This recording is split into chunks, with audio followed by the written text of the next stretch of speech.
Are you ready? The Kornelia Stephanie Show. Wake up to love, your call to action. Join Kornelia as she empowers others to live heaven on earth. Kornelia teaches listeners how to be the authority over yourself, embracing your inner guru. Feel yourself uplifted into limitless expansion, integrating ease and grace in a changing world. This show will cover topics such as unconditional love, your physical body, how to be in extraordinary relationships, create financial and emotional wealth, embracing entrepreneurship in the new earth. Welcome to the Kornelia Stephanie Show. Wake up to love, global galactic actions for a new earth. Today's show, I'm so excited for today's show. I have a very special guest on, Charleen Hess, and we're going to be talking about going from chaos to love, using your life's obstacles to bring you into wholeness. Welcome back to the show, Charleen. Thank you so much, Kornelia. I'm so excited to be here. I'm so excited to do this show with you today, but I want to tell the people a little bit more about you and what it is that you do. So you're a personal trainer, you're a fitness instructor, you're a hairdresser, and you're a wholeness life coach. Yes. Right? And so you do a lot of different things. And so we're going to be diving into all of the things that you do. And what makes this show so special is because it's hard to believe after we talk about everything that you've had to overcome in your life, overcoming every obstacle that life could throw at you from childhood well on into adulthood, and how you were raised in a abusive home that was an addictive household as the 13th child. And you had to overcome all forms of child abuse, physical abuse, emotional abuse, sexual abuse. And you're going to share with us your story about how you had to fight obesity and how you had to fight addiction and workaholism. And now to live your life in freedom, wholeness, and balance, and coaching other people to be able to do the same thing. And that's what makes this so special, because you and I, we share a lot of the same background, except for I wasn't raised as a 13th child. I have no idea what that would be like. And so that's where I would like to start today. I want to start with, what is it like to be the 13th child? And what was that like growing up in that household for you when you were a child? I think that's a question that I get asked a lot. Having such a huge family. My mother gave birth to 13 children. My father had 3 children from his previous marriage. So there were 16 of us total. And I grew up in a house that was about 1,500 square feet with 14 to 16 people in it at a time. And so it was very, very chaotic. I'm the youngest. I'm the baby. So by the time I was born, my eldest sibling had already moved out. And it was very chaotic. A lot of people have this imagination of the movie Cheaper by the Dozen. And they're like, oh, was it like that? And it's like, not even close. So like you had said, I grew up in a very abusive and addictive household. My mother was an alcoholic. My father was a compulsive gambler. And I was pretty much raised by my siblings. I have very few memories of interacting with my mother or my father directly.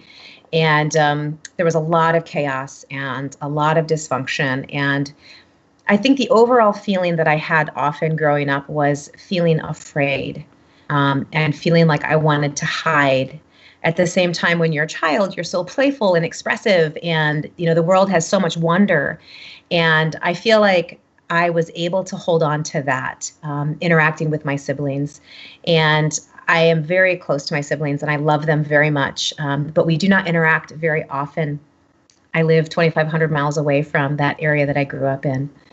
But it was very busy, very chaotic, and like you had mentioned earlier, every type of dysfunction that you can imagine.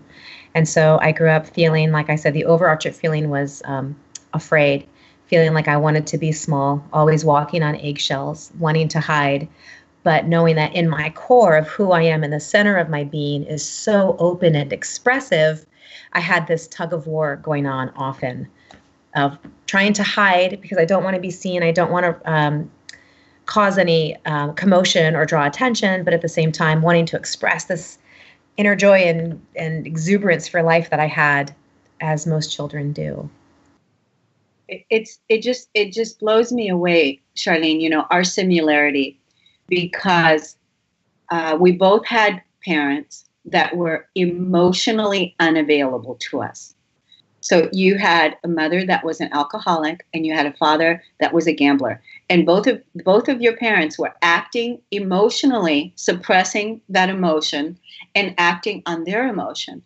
And so that's what was going on at that time. And then when we look at your parents and we think about your mother's mother, and we think about your father's father, and we think about that lineage, how it goes back, and all of the things that you've had to overcome, and just what a tremendous, because there was no one that was really there for you emotionally. Mm-hmm. Your siblings raising you, they had the same parents. Yes. They had the same parents, and so that, right? Yeah, they were in just as much chaos and they were feeling just as much fear and as I was. And so we all just kind of banded together doing the best that we could, loving and supporting each other. And, the thing with abuse is the way that it works is it's handed down, like you talked about, from generation to generation. So the abuse, my parents were abused, which made them abuse their children and then their children to their children. And it's just this lineage that continues on and on and on until somebody stops the cycle, until that cycle is broken and then it no longer continues. And that is where I feel like my siblings and we were the last generation where we have stopped the cycle. I own my feelings. I own where I'm at so that I'm not projecting onto my children or the people around me, because I've gained that emotional healthiness. I've gained that awareness to know when I am acting out of consciousness, where I know where I'm at and I'm coming from a place of my heart, or I'm actually acting out of chaos. So again, this is such a big piece, because that emotional component plays such a huge piece, because there was nobody emotionally available to you. So basically, if even as a child, you had to decide early on that you were not going to go down that same road because of what you were witnessing and what you were seeing in your mother, in your father, in your siblings.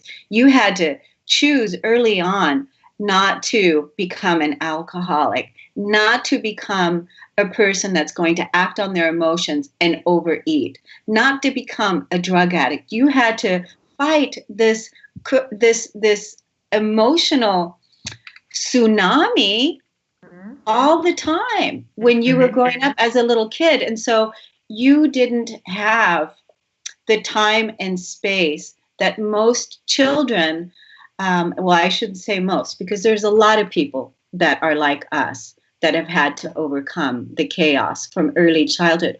But there's also a lot of people that had really good upbringings and that had parents that were both there for them, and where their emotional needs, the child's emotional needs, was being met.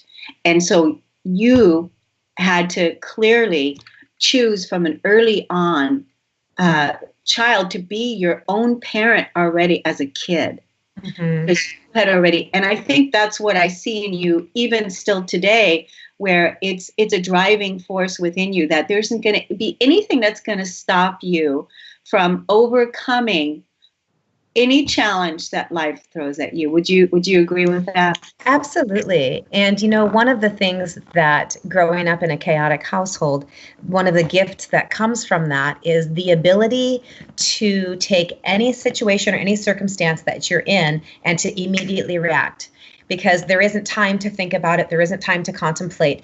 Sometimes situations are thrown at you and you have to make a decision right away. And so I learned how to make, they say make lemonade out of lemons. And so there are a lot of gifts that I have about because of growing up in that chaos. So although it was very hard and I did not have any emotional support and I did not have anyone to guide me, what it did teach me is it taught me the ability to rely upon myself. It taught me to dig in to find that there's something inside of me that needs to be able to meet those needs.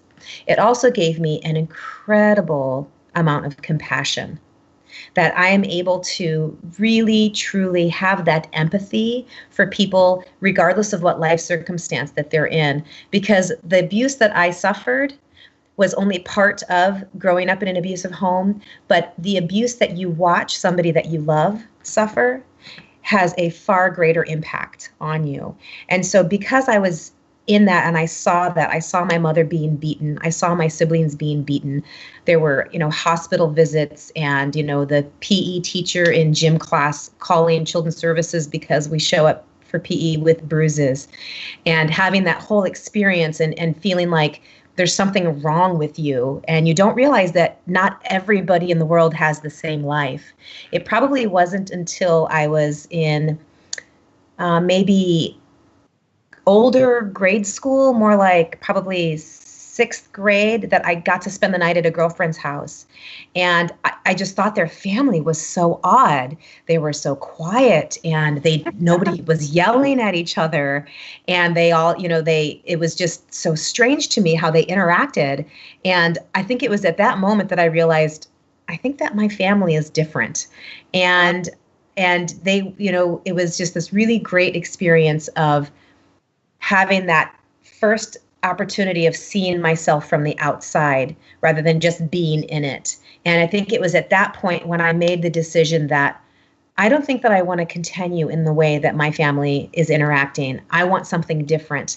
I like the idea of, calm conversations. I like the idea of being able to interact in a way that doesn't feel scary, that you don't have to feel afraid. And so I began my journey of looking inward at myself, like the observer looking in, probably around that time. That's incredible. It's just an incredible innate ability that you've developed and strengthened over the years. Mm-hmm. And because of the work that you've done, and because of this skill set that you've developed as a survivor, and moving beyond that, no matter what, that you weren't going to have a life like that. Mm-hmm. Your children also are now free from, because you have 2 children, you have Austin and you have Seja, and they're both adults now, right? Yes. And it's because of the work that you've done that they don't have that same model. Mm-hmm. That same model. Yes. And so what a blessing that is that you broke that cycle. Yes. That's incredible. And when we look at this whole thing with your parents, so where are you with your parents today? Like, where are you with tell us about your dad. I know that your mom's not with us anymore, but tell us about how you feel about your parents today. I absolutely love them so deeply, and I have so much love and compassion for both of them. There was a time when I'd moved 2,500 miles away, and I would every year, once a year, go back to see my family, and just walking into the same room with my father, I wanted to vomit. I had so much emotion and anger and hatred in my heart for him because he was truly a monster. He was a monster in my growing up years. And although he is a recovering addict, and he is very involved in Gamblers Anonymous, and he has really come a long way, and had at that time, I still had not yet been able to come to that place of true forgiveness, because his personality is still the same. He's not acting out in the same way, but he's still a very bold, outspoken, vulgar, bossy person. It's just his personality. But I no longer see him as the monster that I saw him as growing up. And that road of forgiveness took 4 years, specifically, I remember every year I would go and I would see him and he would come in the room and he would go to hug me and my body would just freeze and I would like brace for this hug. And then I would leave and think, okay, I've got to forgive him. And then I would work on it for the whole year. And the next year I would go back and I would see him again. And I'd be like, okay, I think I've forgiven him. And he would come in the room and he would go to hug me and the same thing. I just would freeze and brace and be like, ugh, I can't stand this human. And it took me several times until finally the piece that changed was that I was able to voice to him all of the hurt. I wrote him a letter. And when I wrote it at the time, I didn't know if I was going to send it or not. It was just an exercise of writing out every single act and how it made me feel and how it was, what it was like to watch him beat my mother and what it was like to be in that situation of having that kind of intense violence and anger and rage. And I almost had like a PTSD from it.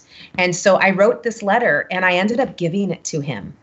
And I cannot tell you the healing that came from that and the forgiveness, because I finally came to the point to where I realized that forgiveness comes from within inside of you. And you don't need somebody to tell you, I'm sorry, to be able to forgive them. You can actually forgive somebody who's not sorry for what they did. And when I came to that realization that forgiveness, there's this really wonderful saying, and I don't remember who said the quote, but it said, choosing not to forgive somebody, holding a grudge, is like drinking poison and expecting the other person to die. And I remember hearing that and thinking how profound that was about how unforgiveness poisons us. And so when I came to that place of forgiveness, and it touched my father so deeply, he took it and he actually has read it out loud to all of the people at his Gamblers Anonymous meetings of, this is the life that I had. This was the monster that I was, that my daughter wrote this letter to me. And then here I am today, that I can have a relationship with my daughter, that she can love me and forgive me. And so he uses it as his transformation. And so it was this really beautiful piece. But it gave me, growing up in a family like that, gave me the ability to have a compassion. And it really taught me that there is no judgment. And I think that's a really big piece, is that when you feel all of your emotions, the need to judge no longer exists. That's exactly true. That's absolutely true. When you feel all of your feelings, there's no need to judge anything. And it's brilliant because how you said that, you took the years every time you would go back and you would see your dad and you'd see if you were deeper at a place of forgiveness. And when you finally had forgiven, really, truly forgiven, to see that everything that was happening between you and your father was lessons learned and was opportunities for you to move into wholeness yourself. Absolutely. And it was opportunities for you to claim your worth, to claim your value, to release abandonment, to release betrayal. And these were all opportunities that your father clearly demonstrated in showing you, I've abandoned you, I've betrayed you, you are not worthy because I'm not here for you, I'm not showing up for you. Mm-hmm. And so these are all emotional core wounds that we've worked through. And it's brilliant because you're on the other side of these emotional core wounds. And that's part of what living in wholeness is all about. And so when we look at the situation of how traumatic and how chaotic your upbringing was, and the compassion that you have to have for yourself and your perpetrator. Right. Exactly. And I just want to give a lot of kudos to your dad. And the reason why is because it takes a really big, humble heart. Your dad had to take a whole lot of humility to be able to say, I did this to my daughter. Mm-hmm. I did this to my daughter. And not every experience works out like that, because I tried to do the same thing with my mother, and wanting this exchange that you had with your dad with my mom.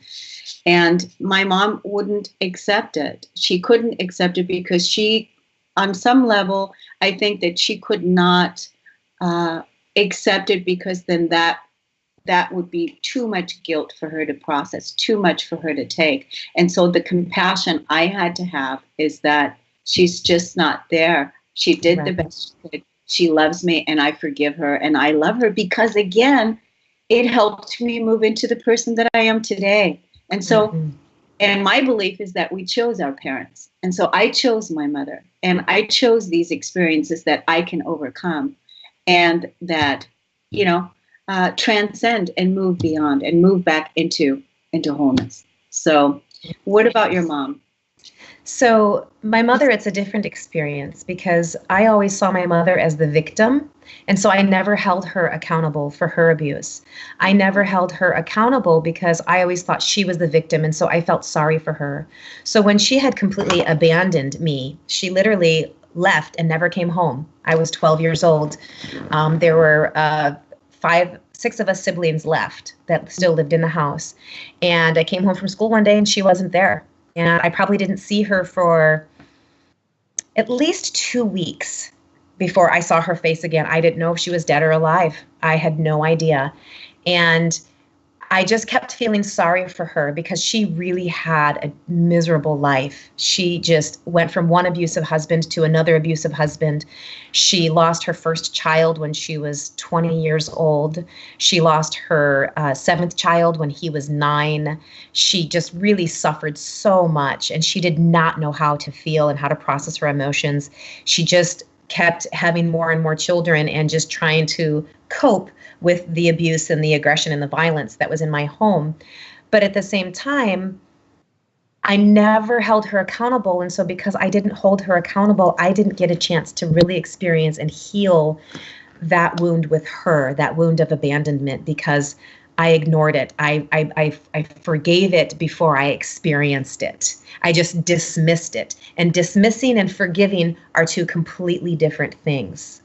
And so it wasn't until many years later where I finally came to the place where I was willing to hold my mother accountable. And it was really hard because right at that time where I was ready to say, Mom, I need to talk to you. I'm really hurt. I need to share with you about the abandonment and how this has played out in my life. She got dementia. No, she did. And wow. Yes. No. And so the last 3 years of her life, she had pretty progressive dementia. Every year it got a little bit worse. And so it was at that time that I gave myself permission to not talk to her because it was like reopening that wound, and I needed to go inside and heal first. And so that's what I did. And so in that time that I chose not to talk to her was the time that her dementia got really bad. And so I never had that opportunity to tell her. I never had that opportunity to work through it like I did with my dad, where I could have somebody look back at me and give me feedback. And it was shortly after that she died. And I remember feeling like I had this choice. I could feel really bad and feel all this guilt because I stopped talking to her before she got dementia. So I never got to have that chance. I never got to have that relationship. And now, I can't have the relationship because her dementia is so progressed, and I can't have that conversation. And then she's gone. And I remember the moment that she died, I was on the phone with my whole family, and she was in the room and she'd passed. And my family and I have very different ideas and views about what happens after you die. And they still hold on to the religious view of it, and I hold on more to the spiritual understanding. That I feel like it was after that my mother passed that I had this absolute total understanding of who she was, and I just had so much love and forgiveness in my heart for her, even though she never got to say I'm sorry. And I know with all of my being that she's sorry, and I know that she acted exactly out of the knowledge, the wisdom, and the capability that she had. And I just see her as such an amazing, beautiful woman. And I see her in me a lot since she's passed, even more so than when she was alive. It's like I feel her in me. I feel her coming out of me in her expressiveness. And I see a part of her that I now embrace and love and have completely forgiven. And I love that because that's how you feel about yourself. And now you're actually having a relationship with your mother that you never had before because you're having this this absolute freedom to see her beauty, to see your beauty, to transcend this energy within your family lineage. And thank you so much for doing that work. And I can only imagine your mother's dementia, the emotional suppression that took place in her physical body. If I looked it up, it probably, that's the organ where the emotional suppression took place, that it went in the body and ended up causing disease over years and years and years and years and years after the alcoholism. And it was a shutdown, a complete shutdown. Right. More thinking, no more wanting to think about anything, just shutting the whole brain down, shutting it down because it was all too much. Right. Wonderful story and very inspiring, Charleen. We're going to take a break, and then when we come back, we're going to talk more about how you went from chaos to love. We're going to dive deeper into your dysfunctional marriage that you had for, I don't know, how long were you married? 13 years? We were together for 19 years. 19 years. You were together for 19 years. We'll talk more about this after break. We'll be right back.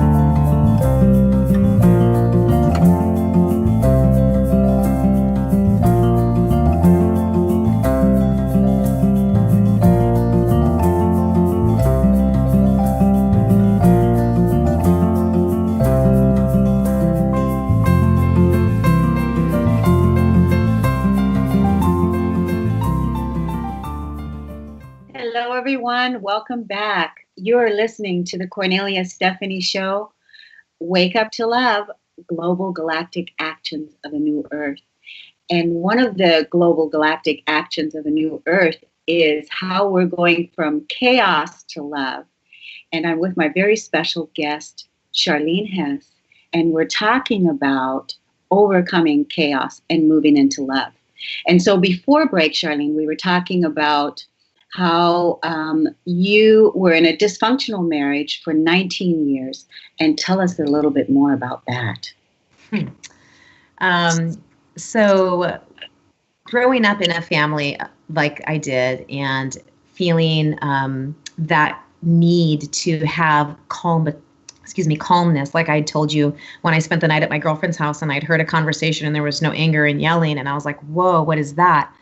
I started becoming very capable. So I wanted to prove that I was not like my family. I had this different idea, this different mindset. I had this different view of what a family looked like.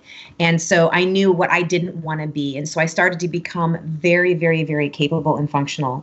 When I was going to school, like I'd said, my mother had abandoned us. And so I had been working since I was 12 years old. And all through school, I worked 3 jobs and went to school. And I became really good at that. And I loved working and I loved what I was doing. And that was when I began my career as a hairdresser. And I was working in a salon from the time that I was 15 years old. And working in that salon, I was able to see this whole completely different life. And I began really opening myself up to asking all of those spiritual questions. And I had moved to Texas to work for this international hair company. And while I was there, I met my ex-husband, who was also a hairdresser. And I was in this place of searching, looking for truth, so to speak. And I was really getting involved in a lot of spiritual books, reading a lot of Shirley MacLaine. I had started studying the power of crystals, and I was just in this really open place. And when I had met my husband, he was the first calm person that I had had this really great interaction and conversation with, who was an adult. I was 19 at the time, and so I'd had my high school sweethearts and that sort of thing, but he was an adult. He was a man. And I was very drawn to him because he had this gentleness about him. And we started dating right away. And later I learned it was because he was really involved in a religion, and he was very much trying to live a Christ-like life. And I found that so attractive. And so I got involved in this relationship with him. And the thing that I loved was that the religion that he was a part of was a way of life. It wasn't just something that they did once a week. It was this way of being, this way of making this a whole part of their life. And I was so drawn to that.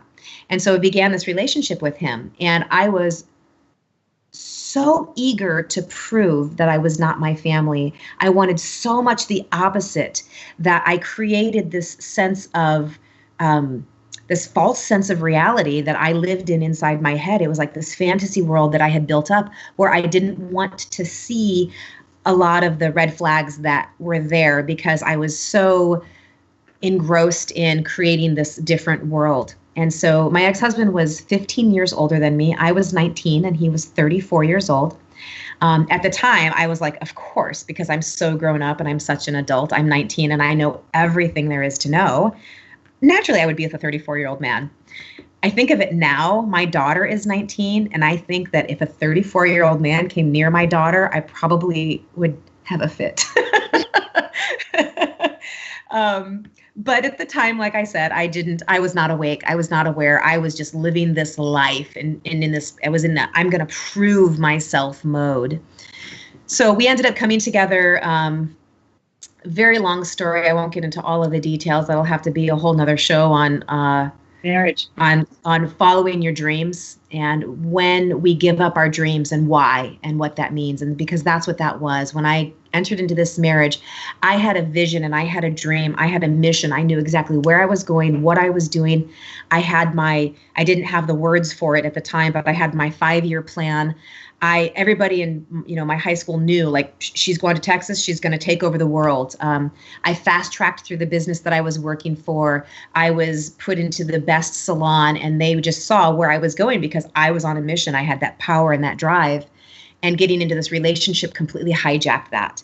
And he saw my power and he saw my drive, and it was like, he wanted that and he needed that. And I feel like he literally took it and sucked it out of me. And it shifted my focus to being 100% about him and focusing on his dreams and his goals. And that was a perfect experience with this new religion that I was part of, because I was learning what it meant to be a godly wife. I was learning what it meant to be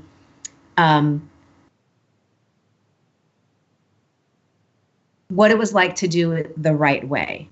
And the dynamic of the family dynamic relationship that was presented to me in the religion that he brought me into was so attractive. It was so beautiful. And even now, today, I think that is such an absolutely beautiful model of what a Christian marriage is. Unfortunately, that wasn't my marriage. It became more of a religious abuse. It was very much a very dysfunctional religious experience. And so my absolute desire to not be like my family, this was so different to be in this religious home, this like structured place, that I just kept staying in it because it was so different than the chaos that I was from, that it must be the right thing. It was the exact opposite, so it must be right.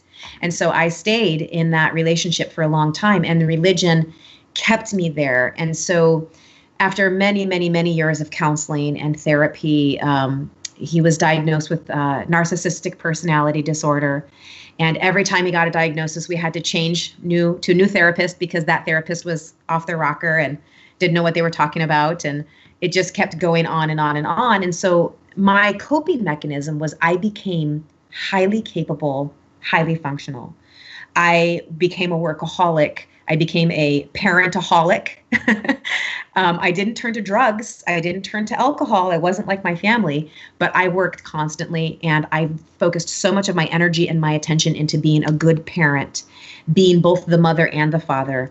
By the time I was 25 years old, I had 2 children. I owned my own business. I owned my own house, and I was nominated Woman of the Year for the town that I'd lived in. And I was just going strong. And through all of this, everybody looked at me and thought I had the perfect life.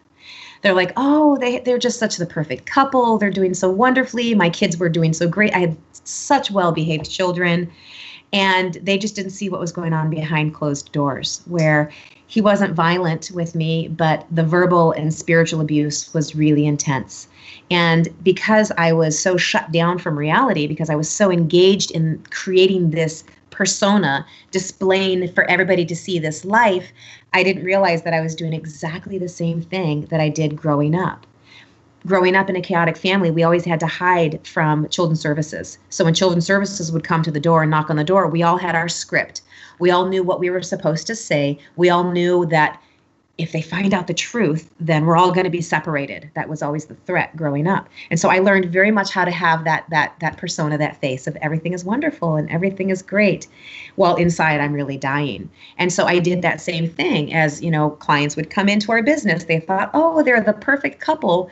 But inside every year, I just closed a little bit more, a little bit more, a little bit more, till I got to the point that I no longer existed.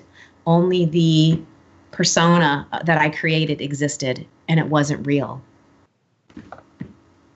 Incredible. And so Yes. you were literally carrying the whole load. You were doing everything for everyone, and you weren't doing anything for yourself. Yes. And Yes. I think that's when you and I met, right around that time. Yeah, it was a little bit after that. I had this moment of realization that I held 5 positions in my church. I was the women's ministry leader. I was the health and nutrition leader. I taught cooking classes. I was the children's division leader, and I was couples division leader. And I was also teaching a Sabbath school class every week. And so 5 different positions that I held in my church. I was running my business. My ex-husband and I had a salon together. I was literally taking care of everything. I was running my household. And all of this, I went to a women's retreat through my church. And I was there, and I just realized how different my life was than a lot of the women there. And there was a speaker who spoke, and they were talking about the difference of being a human doing versus a human being. And I remember sitting there listening to the speaker, and it just struck me that I was not a human being, that I was a human doing. And I had this huge realization of, oh my God, I can't continue living this life. I'm not going to make it. And that was when I really dove into starting going to marriage conferences. I really wanted to try and change the dynamics of my marriage. I really wanted to become healthier. And so I went through a lot of therapy. We went through a lot of different marriage conferences. Actually, I went to 5 different marriage conferences year after year, because we would learn all these tools, and it would stick for about 2 or 3 months before everything would fall apart again. And so I went to counselors, and it wasn't until it was around 2011 when I started working with you, and you would always speak this language when I would come and see you, and you would, I would just so resonate with everything that you said that I'd be like, God, there's got to be something to this. Like, this is what I'm feeling inside, but I don't have words for. I don't know how to articulate. I don't know exactly what it means. I only know the biblical version of what it is that you're saying. And so it was through working with you that really opened me up to understanding this whole other way of dealing with your emotions. And it's very different than working with a counselor. I went to counseling for 12 years. And I think it was within 6 months of working with you and using the emotional processing that literally completely changed my life. It was like I woke up one day and I said, no more. I can't do this anymore. And I started to get a glimpse of who I was inside, that dead person that was living inside of me, like that little girl who wanted to come out and be expressive in my dysfunctional home. But I had this big, huge armor on of having to put on the face of everything is just wonderful and fine. And came to that place where I had to first admit everything's not wonderful and everything isn't okay. And people were shocked. It was amazing. Even my children were shocked. Even my own children who grew up in the household that they grew up in, I kept such a front that they didn't even know how abusive and how dysfunctional their dad was, because I compensated for it. I was the one that kind of went in there and created this relationship. And it wasn't until after we were divorced for almost a year, maybe like 6 months to a year, that my daughter came to me and she was like, after I'd spending the weekend with her dad, just like, I had no idea. Like she was just shocked to see who he was for who he was without me there creating the dynamic. And at one point she'd told me, she said, I'm so glad that you divorced Dad. I feel like you saved my life. And when she had said that, because there was a lot of guilt that I carried about having a broken home, because I wasn't going to do that. I wasn't going to be like my family. I wanted an intact family. And that was part of the reason why I'd stayed in my marriage for so long. But hearing my daughter say that to me was this huge release of knowing that although it's hard, being divorced is hard, and I don't recommend it to anybody. And you're hearing all of the bad parts, of the hard parts. There were some really beautiful parts in my marriage too. And my ex-husband is a really beautiful soul. And there are so many wonderful, beautiful aspects of him and who he is. And he's in a place right now where he's starting to develop and build a relationship with his children. And I'm so thankful. But it was really that moment for me that I realized that I know beyond the shadow of a doubt that I have done more than just save my life, but that I had broken a generational pattern that could have continued on and on and on had I not stood up, had I not decided no more. I have to be able to be a part of my life. My life has to be about me. It can't just be sacrifice.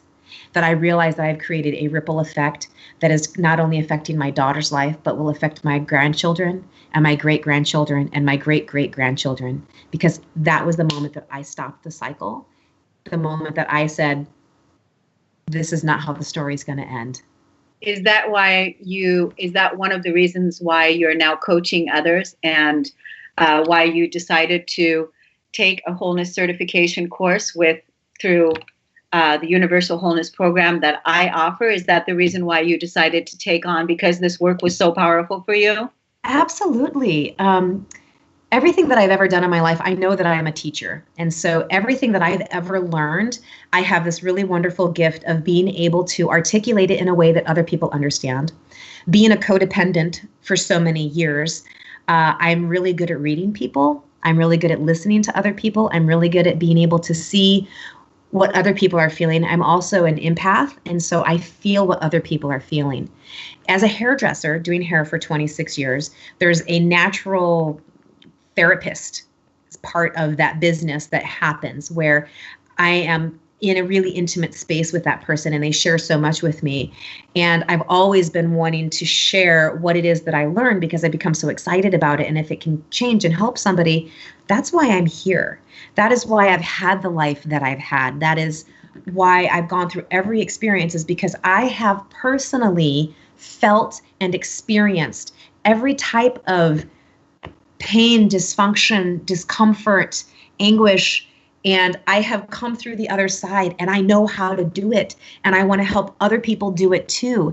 And their story is going to look different than mine, but the core wounds are the core wounds. And that every chaotic thing that happens in our life, we can transform it to love. And we have to feel it and we have to own it and we have to accept it before we can do that.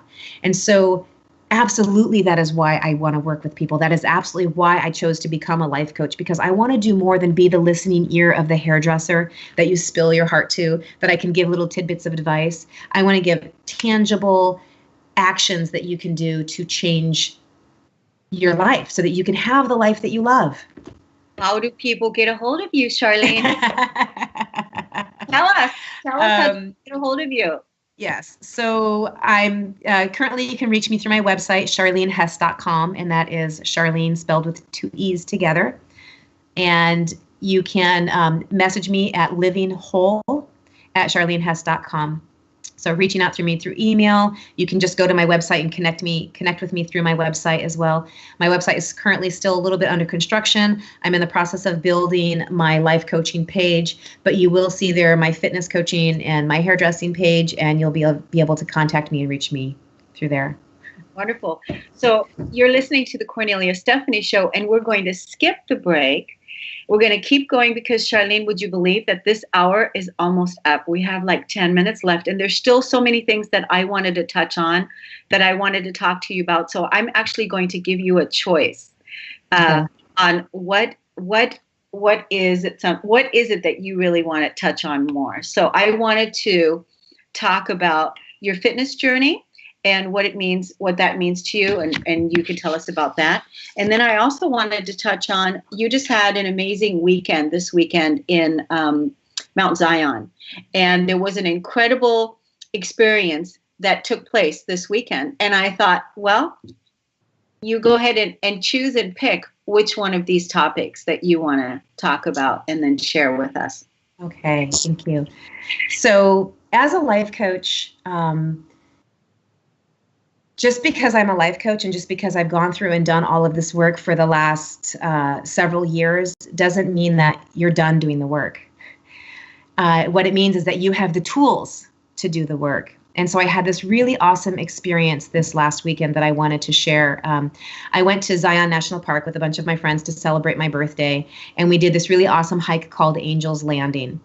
And what a lot of people don't know about me is that I'm terrified of heights. I am really afraid of heights. But people see me all the time doing these grand adventures, and nobody would ever know because it's not something I advertise, because I don't want to identify myself as a person afraid of heights. Instead, I just always push myself just to that limit so that I can become a little bit more comfortable. Well, this weekend we were doing this hike, and it's the Angel's Landing hike. And the last mile of it is completely open and exposed.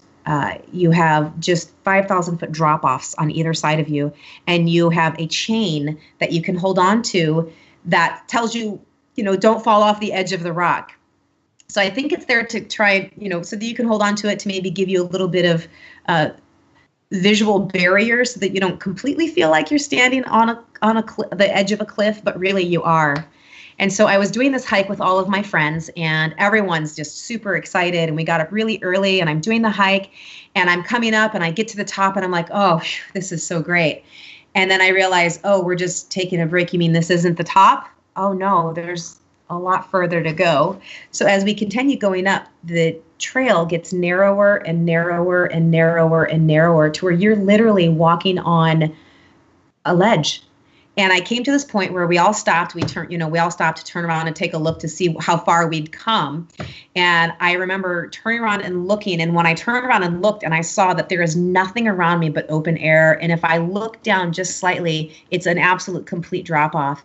And I literally froze. My body would not move. I pushed my back against the wall, and I slid down with my back against the wall because that made me feel safe if there was something against my back. And I sat there, and my sweet boyfriend tried to encourage me and, are you okay? Do you need me to stay with you? And I realized this might be the top for me. This might be the top of the hike for me. I think I'm done. I sent him off so that I could sit there and be by myself. And I just sat there with absolute fear. And I was a little bit surprised at myself because I've never had this experience before where I'm literally physically paralyzed and I can't move. And so I sat there in that, and I just started to cry. I just had to release that energy, and I'm just sitting on the ledge crying. I really want to make it all the way to the top. I want to be there with all of my friends. I want to say I was able to do it, but I physically can't move. And it was at that moment when I completely released those emotions and I allowed myself to cry. Another couple came and they walked past me, and they're like, oh, hey, are you enjoying the view? And I'm, looking up at them, and I'm like, yeah, that's what I'm doing. I'm enjoying the view. I'm crying because I can't move. And then I had this realization that, same as I've had from the time that I was young, that no one's going to come and do this hike for me. A helicopter's not going to come and rescue me. No amount of encouragement is going to get me to turn around, to stand back up and make it the rest of the half a mile up. I had to go draw from what was inside, but I couldn't do that until I cried. It wasn't until I had to release those emotions. I had to release that. I couldn't pretend it didn't exist, because that's what paralyzed me from being able to make that next step.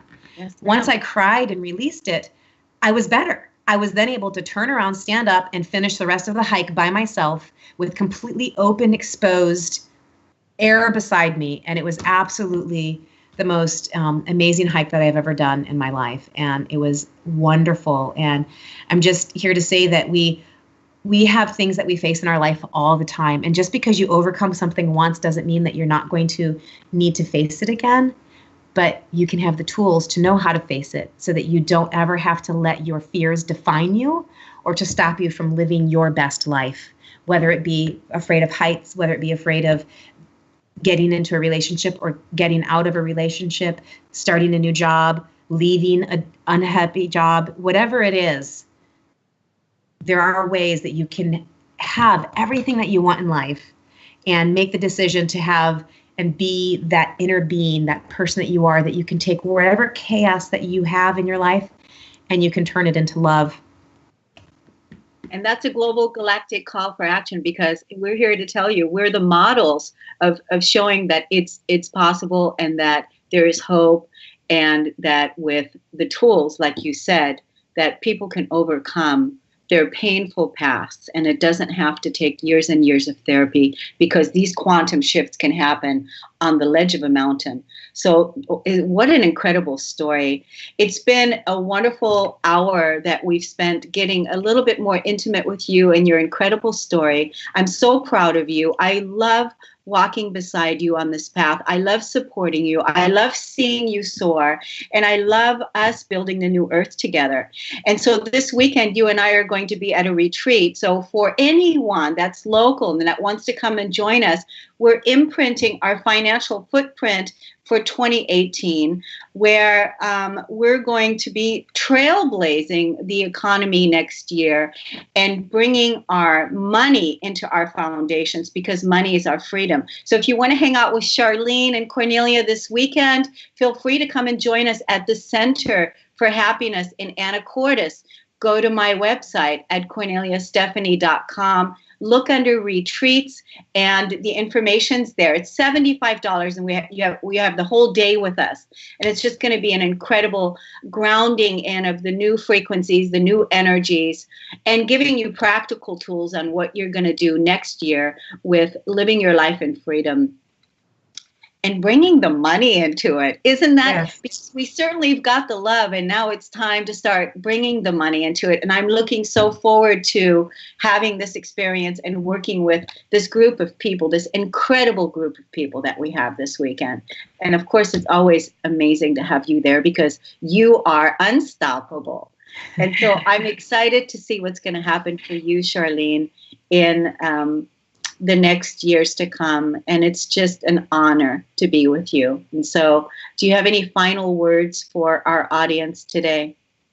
Thank you so much, Kornelia. I really appreciate this opportunity to be here and to share a little bit about my story and about my journey. And it's a very vulnerable place for me, because there is still that part of me that doesn't want anybody to know any of the bad things, but understanding that my vulnerability is my superpower. And I am living that and owning that and being here. And I just want to encourage everyone that's out there that you can be a human being, not a human doing, and face your fears, feel your feelings, walk through it, take your chaos and turn it into love.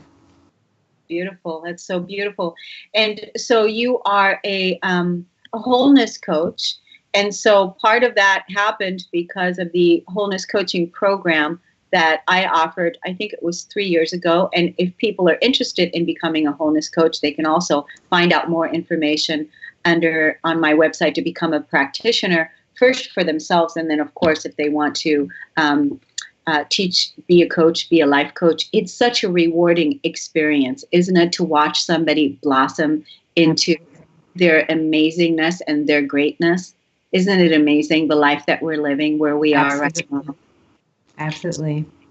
And so it's Thanksgiving, so there's so much to be thankful for. We've got the vibe high. We're building the new earth. We're transcending the old programs. We're bringing our love and our forgiveness into everything that we're doing. And so it's just, there's so many things to be grateful for.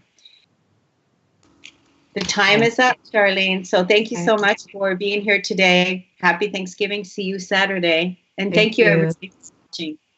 Thank you. Bye-bye. Namaste. Bye-bye. You've been listening to the Kornelia Stephanie Show, Wake Up to Love, your call to action. Tune in each week on Transformation Talk Radio. Kornelia's joy is to engage others in practical ways, showing us how to live in the new earth in harmony with our true nature. For more information on Kornelia and her extraordinary work, or to listen to past shows, go to her website at korneliastephanie.com.